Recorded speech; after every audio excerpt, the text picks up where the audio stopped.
ایک بات واضح کروں، پاکستان تحریک انصاف پاکستان کے 175 پولیٹیکل پارٹی میں سے واحد پارٹی نے جس نے بہترین قسم کے انٹرا پارٹیز الیکشن کروائے تھے۔ وہ چاروں صوبوں میں الیکشن منعقد ہوئے تھے، وہ الیکشن اسلام آباد میں بھی ہوئے تھے، اس میں چیئرمین، سیکرٹری جنرل اور ہمارے 4 صدوروں کا انتخاب ہوا تھا۔ اس سے ریلیٹڈ کسی نے اس پہ آبجیکشن نہیں کیا تھا۔ ایون الیکشن کمیشن نے ہمیں ایک ایڈریس کیا تھا لیٹر، اس لیٹر میں بھی کچھ آئینی قانونی سوال پوچھے تھے، ان میں کوئی اعتراض نہیں اٹھایا تھا کہ الیکشن ہوئے نہیں ہے یا صحیح نہیں ہوئے یا الیکشن رولز کی کوئی وائلیشن ہوئی ہے۔ اس کے بعد ڈیولپمنٹ ہوئی، سپریم کورٹ کے سامنے جب ریزرو سیٹوں والا کیس آیا، اس میں الیکشن کمیشن نے خود ڈاکومنٹیشن فائل کی، اس بات کو ایکسپٹ کر لیا کہ پاکستان تحریک انصاف ایک انلسٹڈ پولیٹیکل پارٹی ہے۔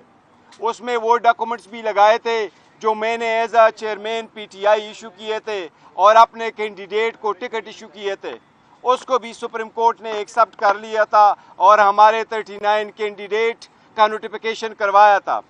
اسی میں ایک اور ڈیولپمنٹ ہوئی، الیکشن کمیشن نے ایک اپلیکیشن سپریم کورٹ میں فائل کی کہ ہم کس کی کنفرمیشن ایکسپٹ کریں، پی ٹی آئی کا کوئی سٹرکچر اویلیبل نہیں ہے۔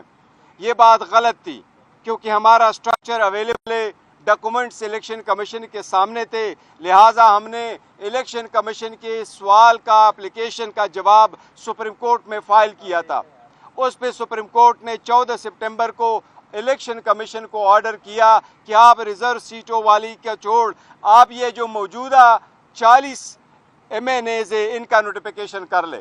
اب انشاءاللہ تعالیٰ 2 تاریخ کو ہے، ہمیں امید ہے انشاءاللہ تعالیٰ یہ میٹر اس مرتبہ سیٹل ہو جائے گا۔ سپریم کورٹ آلریڈی اس مسئلے کو حل کر چکی ہے، ہمیں امید ہے انشاءاللہ الیکشن کمیشن اس مرتبہ مزید